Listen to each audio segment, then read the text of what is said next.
Hi guys, it's Jonathan from Smart Home Sounds back with another SHS news video for you, aimed to give you all the latest in the world of home audio, in the music industry, and even a bit about what's going on in our company.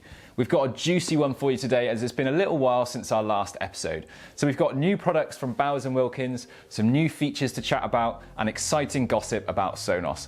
There's also some exciting changes to our company coming soon and lots more, so stay tuned all the way until the end so you don't miss out.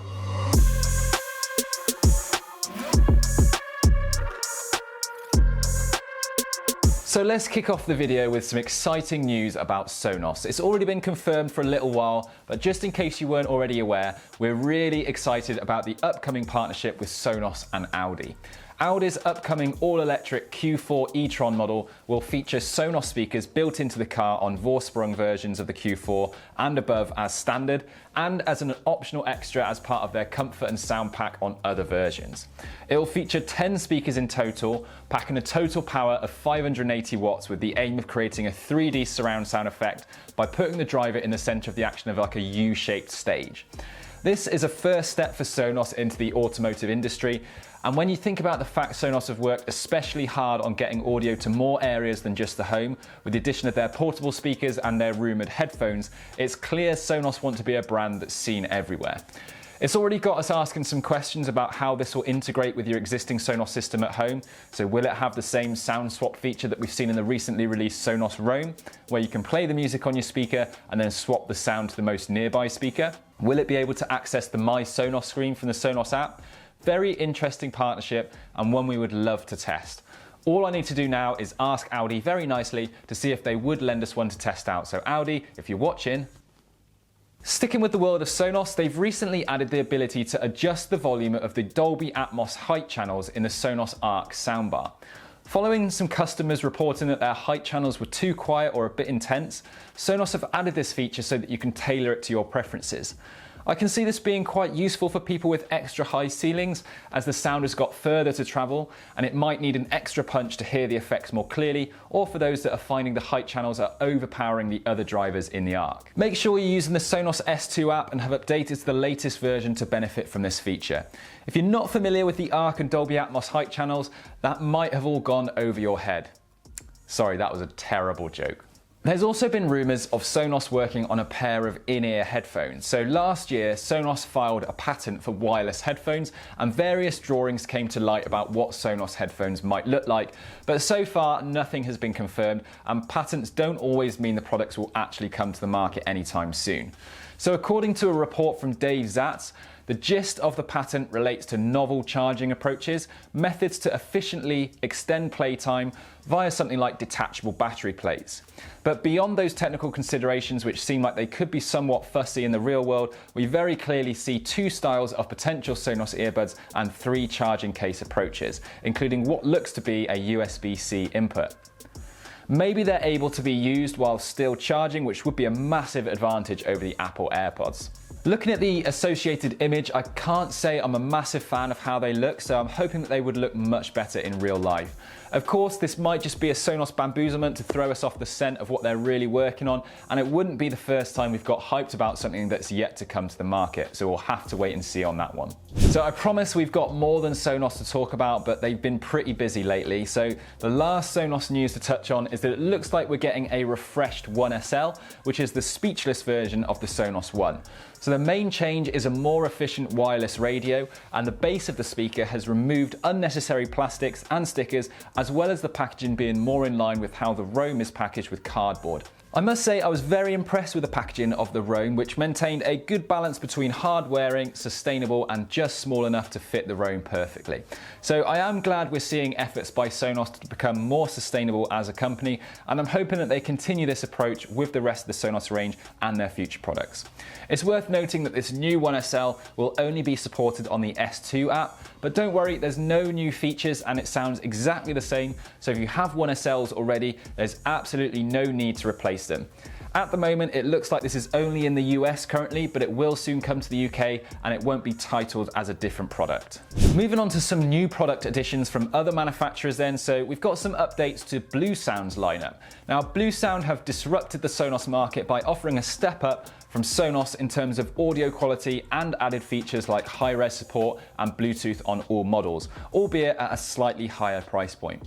They feature very similar models to Sonos in terms of variety, but they have made some significant improvements to their home cinema and stereo component range. Namely, the Bluesound Pulse 2i soundbar is now just the Pulse Soundbar Plus, with additions like Dolby Atmos support and a new quad-core processor. Looking at the internals, it doesn't feature upward or sideways firing drivers like the Sonos Arc does, but it claims to offer a more advanced sound processing, so it will be interesting to see how this compares when we get our hands on it. The sub has also taken on similar updates with a more advanced processor, so it's more future-proof, and then the Node and Power Node, which is their 2-channel amplifier and wireless streamer respectively, have also had some advancements. The standout features for me are the addition of an HDMI eARC input on both versions, which means that they'll be able to pass through Dolby Atmos using your own home cinema setup, which is an upgrade on the Sonos Amp, which is currently limited to Dolby Digital through its HDMI ARC input, and the Sonos equivalent to the Node, the Sonos Port, does not actually feature an HDMI input at all. So are you a fan of the Bluesound lineup? Can they compete with Sonos? Let us know your thoughts in the comments. Also released to the market are the PI5s and PI7s by Bowers & Wilkins, which are truly wireless in-ear headphones. Now that the Apple AirPods have stiff competition in this market, especially with the rumoured Sonos versions, it's clear there are some real viable alternatives now. We have done a full review recently on the PI5s and PI7s, which will be in the description below. But in a nutshell, the PI7s are the best sounding in-ear headphones that we've listened to, and also have the impressive audio retransmission feature, which allows you to connect an analog or USB source to the case, which would then transmit wirelessly to the earbuds, which is really useful when using in-flight entertainment on an aeroplane.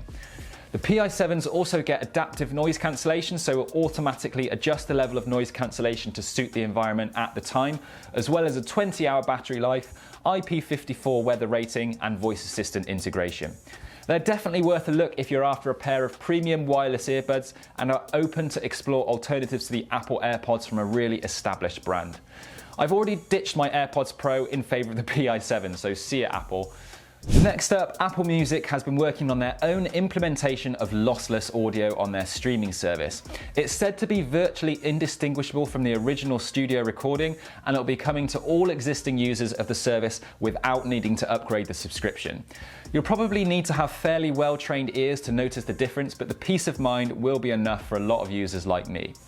This will of course use a lot more Wi-Fi data, and if you're downloading lossless audio, this will use a lot more space, but you can turn this option off if you prefer to just keep it as normal. Just be aware that lossless audio will require a wired connection in some form, and so you won't be getting lossless audio if you're using Bluetooth. So moving on to the world of TV, the replacement to the Sony AG9, the Sony A90J, has already proved extremely popular with our customers, picking up a 5-star Watt Hi-Fi rating on the way. But its number one barrier to entry has been the cost, starting at £2,699 for the smallest size of 55-inch. The A80J is Sony's most affordable OLED in the 2021 lineup, starting at £1,899 for the 55-inch, but it still benefits from the redesigned Sony processor, which offers cognitive processing technology, aiming to produce images that are in line with how we process the real world.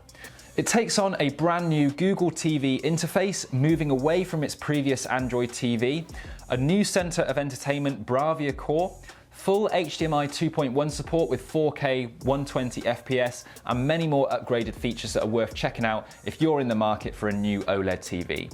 We've already filmed a review on the A90J, with the A80J coming very soon. So we're excited to tell you that both TVs are now shipping, with the models lower down in the range also shipping very soon. So this includes what we think will be hugely popular, the X90J, which we are actually reviewing this week. So finally, we have a bit of news about our company. So we've recently made the decision to take our fulfillment in-house. So this means we can offer you, the customer, a better experience once your order has been placed, with faster and more reliable shipping. Now, this is an area that we are constantly looking to improve, and appreciate that this is a critical element of the customer experience. So you'll probably meet our very own warehouse manager, James, in an upcoming video, who oversees the shipping of all your parcels at the moment. Also, due to continued expansion, we are moving offices again in the coming months to allow us more warehouse space and to commence the design of a large demonstration room which will feature the entire Sonos range amongst other brands and also contain things like ceiling speakers so you can come and have a listen with a coffee. Stay tuned for a tour that will be coming as soon as it's all done, hopefully this year. We'll also be getting a new studio so our videos will be even better. I know you're thinking, but Jonathan, they're already great. Trust me, they're going to get even better. So lots of news in this episode. I hope you enjoyed it, and if you did, feel free to leave me a like and consider hitting that subscribe button if you'd like to see more from us. It's free. Thanks for watching, and I'll see you very soon.